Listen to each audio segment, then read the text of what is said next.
Mesdames, Messieurs, chers téléspectateurs d'Africa 24, bienvenue. Vous êtes de plus en plus nombreux à nous faire confiance un peu partout dans le monde. Nous vous remercions de votre fidélité et de votre soutien. Aujourd'hui, dans cette émission, nous recevons le ministre camerounais en charge des petites et moyennes entreprises, Monsieur Laurent Seye-Toudi Ngoa est notre invité. Cher invité, merci d'avoir accepté notre invitation. Je vous remercie également à Africa 24. Tout le plaisir est pour nous. Avec vous, on fera un tour d'horizon de l'actualité concernant les petites et moyennes entreprises dans ce pays, le Cameroun. On verra aussi les difficultés auxquelles sont confrontées ces PME et les efforts que vous déployez quand même pour leur apporter un accompagnement. Alors, Monsieur le ministre, quelle est la situation des PME aujourd'hui au Cameroun? Après la grande crise économique que le Cameroun a connue, le système des PME au Cameroun a été totalement détruit. Et après la sortie de la crise qui était caractérisée par l'atteinte du poids d'achèvement de l'initiative PPTE, le président de la République, depuis 2004, a décidé d'enfourcher une nouvelle politique pour essayer de reconstruire un système des PME, sachant que ces PME constituent l'essentiel du tissu économique de notre pays. Tissu économique qui se ressent à la base, parce que les PME et l'artisanat, par PME, nous comprenons TPE, PME, PE, ME. Beaucoup de pays ont connu des crises économiques et pourtant les PME supportent mieux. Il faut peut-être dire qu'on n'a pas su s'adapter à un certain nombre de mesures pour les accompagner, non? J'aimerais bien savoir parce que aujourd'hui, la problématique de la PME, que ce soit dans les pays industrialisés ou les pays en développement, est la même. L'économie moderne veut que la croissance soit aujourd'hui boostée par la compétitivité des PME. Donc tous ces pays essayent de rendre compétitif ce secteur-là qui, au niveau mondial, on le sait très bien, a d'énormes difficultés, à savoir l'accès au crédit qui n'est pas toujours aisé. Il fut un moment, tous les Africains voulaient être des fonctionnaires de l'État. Après, on a incité les gens à créer des entreprises. Mais quelles sont les mesures d'incitation qui ont été mises en place pour amener quand même les jeunes à créer des entreprises? Avant la crise, le gouvernement du Cameroun a eu une politique avant-gardiste. C'est-à-dire qu'à ce moment-là, nous avions des institutions techniques qui s'occupaient de l'accompagnement des PME. Nous avions des institutions financières. Et puis, ces institutions techniques que nous avons connues, telles que le FOGAPE, le CAPME, nous avions le Fonds de développement rural qu'on appelait le FONADER, nous avions la Banque camerounaise de développement, nous avons eu également ici la banque que nous appelons aujourd'hui la Banque agricole, que nous appelions à l'époque le Crédit agricole.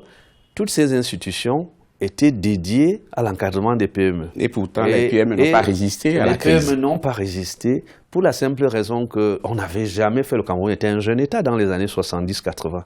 Il n'avait jamais fait face à une crise économique et aujourd'hui nous reconnaissons que ceux qui avaient la charge de conduire ces institutions à risque n'avaient pas eu la formation pour gérer le risque. Et tous ces facteurs réunis, ajoutés à la crise, ont fini par balayer le tissu des PME camerounaises. Donc on a été à la base de cette analyse, incité à faire une nouvelle politique que le chef de l'État a mise en place depuis la sortie de la crise économique et que nous essayons aujourd'hui de consolider par la mise en route non seulement d'organismes d'encadrement technique, mais également une politique de soutien financier. Alors, Monsieur le ministre, parlons d'abord des conditions de création des entreprises. Alors, il faut combien de temps pour créer une entreprise? 72 heures, c'est la moyenne. C'est ce qu'on dit sur le papier, mais dans la réalité, c'est bien le contraire. J'ai entendu ça. Je voudrais dire que... Parce que c'est des gens qui ont fait l'expérience qui en ont parlé. Je voudrais dire que nous sommes modestes au Cameroun. À Yaoundé, aujourd'hui, c'est 48 heures. C'est connu, tout le monde peut y aller. Lorsque votre dossier est complet, 48 heures plus tard, vous venez prendre votre certificat de création d'entreprise. C'est pas un exploit, hein, Monsieur le ministre. Parce qu'ailleurs, il y a très peu de pays qui le font. Vous allez me parler de Maurice, vous allez me parler de l'Indonésie. Même connaît les exemples. Et voilà. Les bons Donc, ce que je veux dire, c'est que en Afrique aujourd'hui, nous sommes dans la bonne moyenne. En dehors de Maurice, je ne peux pas dire qu'il y ait un pays aujourd'hui qui soit devant nous. Et la moyenne nationale, elle est à 72 heures parce que nous avons dans certaines régions des pesanteurs qui ne devraient d'ailleurs pas être. parce que l'architecture technique de création marche bien. Et dans notre pays aujourd'hui, on essaie de faire une politique économique équilibrée pour qu'on crée les entreprises dans toutes les régions. De toutes les façons, nous avons construit les centres de formalité de création d'entreprises dans nos 10 régions. Nous sommes en train d'aller à l'échelle du département. Mais vous avez réduit la lourdeur administrative par rapport à la création, mais ça ne suffit pas pour accompagner un jeune qui veut créer une entreprise. Il est un fait de créer une entreprise. Il y a un autre fait de faire marcher cette entreprise.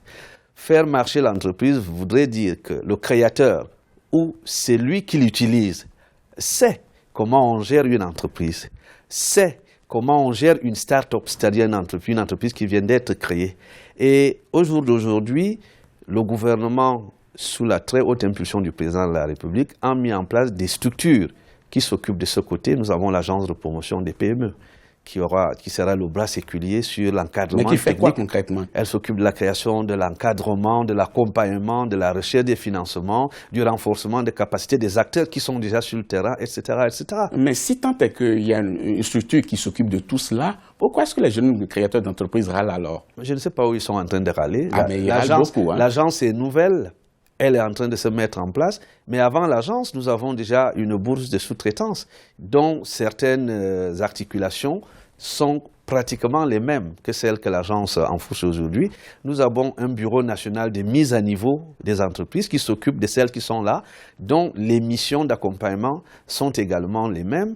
Nous avons dans le secteur des taxes, parce que ça aussi c'est un boulot pour les nouvelles entreprises, les centres de gestion agréés qui ont été mis en place avec le concours du ministère des Finances à travers la Direction générale des impôts et le ministère des PME, qui s'occupent déjà à former ceux qui viennent de créer leur entreprise pour qu'ils ne se plaignent pas tout de suite de la lourdeur ou de la tarification.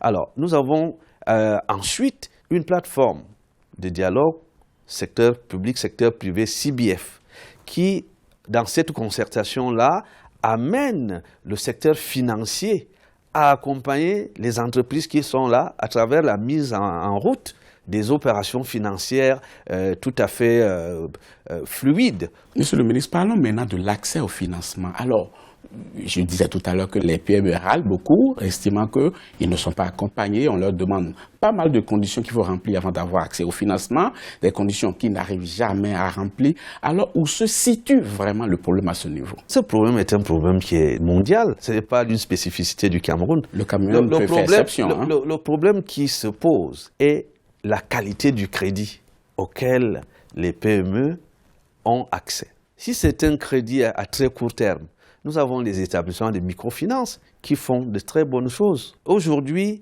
les PME qui sont dans différents secteurs ont besoin de financement long. Les banques estiment que les garanties présentées ne sont pas suffisantes.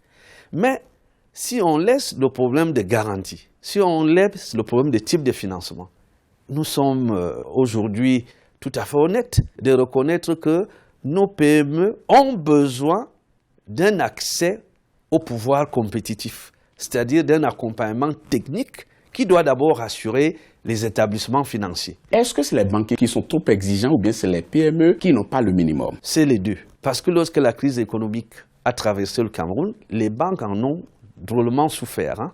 Et à la sortie, après de la recapitalisation, la liquidation ou la restructuration de certaines de ces banques, elles ont mis des conditions très draconiennes pour que les PME accèdent au financement, parce qu'il faut reconnaître que les PME étaient nombreuses dans les problèmes financiers que ces banques ont connus. Et aujourd'hui, nous avons décidé de créer des PME compétitives qui aient accès au crédit. Et l'État a voulu me montrer l'exemple. Quel exemple? En créant donc une banque des PME à capitaux publics. Mais je vous attendais sur ce point, voilà, monsieur le ministre. À capitaux publics. Cette banque a été annoncée depuis combien d'années? Elle a été annoncée au comice des Boulevards. Nous sommes en 2015. Pour mettre une banque en place, il y a un ensemble architectural qu'il faut monter. Oui, mais cela ne peut pas expliquer que l'on attende 4 à 5 ans. Mais il y a d'abord le financement, il y a la mise en place de la structuration même de la banque. Donc vous voulez dire que le minimum de conditions n'était pas rempli avant que vous l'annonciez? Mais non, le minimum des conditions était rempli. Par exemple, je tiens à vous dire que le capital minimum requis a été bloqué depuis plus de 3 ans. Mais cela est fondamental. Alors, où se trouve le boulot de Le problème, c'est que ce capital ne suffit pas pour financer des dizaines de milliers d'entreprises. Mais il faut commencer quelque part. Aujourd'hui, il n'y a rien. On va commencer quelque part. Il n'y a rien. Justement, c'est un peu comme si rien n'est fait depuis lors. Non, le Camerounais honnête ne dira pas ça. Il y a déjà... Il a créé son entreprise, il attend un financement. Il y a déjà un siège pour cette banque, il y a les dirigeants qui sont nommés, il y a le système d'information qui est mis en place, il y a les structures qui sont en train d'être finalisées. Et tout ce que je peux vous dire, c'est que d'un moment à l'autre, on va annoncer l'ouverture des guichets. Avancez-vous sur une date, vous savez, ils sont des milliers de Camerounais à regarder cette émission. On ne peut pas avancer sur une date parce qu'il faut qu'on fasse des essais pour être sûr qu'au moment où on ouvre les portes, ça marche. Vous nous renvoyez très loin encore. Et je voudrais vous dire que les banques de PME dans nos pays ne sont pas légion. À partir du moment où vous n'avez pas encore créé, on peut toujours dire que vous-même, vous n'avez rien fait de spectaculaire. Le chef de l'État a créé la banque, il a fait nommer les responsables à partir d'un conseil d'administration. Et puis aujourd'hui, ces responsables s'attellent à sortir une institution qui sera fiable. Quand elle va ouvrir les portes, nous ne voulons plus apprendre que oui, on n'a pas pu faire tel ou tel dossier parce que telle chose manque sur le plan technique à la banque. Donc, vous y croyez toujours, monsieur le ministre? Parce qu'il y a des gens qui ne croient plus. Non, j'y crois fermement. L'agence des PME qui devrait servir de point d'analyse pour que les startups aient accès au crédit est aujourd'hui une réalité. Elle a également ses locaux, ses dirigeants. Mais monsieur le ministre, nous n'allons quand même pas sortir de cette émission sans que vous avanciez quand même une date. Non, je ne peux pas. Qui va donner de l'espoir à ces Camerounais qui nous suivent. Je vous dis, dans les prochaines semaines, non, on parlait des mois. On parlait des mois avant. Maintenant, je parle de semaines. En tout cas, merci beaucoup, monsieur le ministre. C'est moi qui vous remercie. Vous êtes en charge des petites et moyennes entreprises de l'État du Cameroun.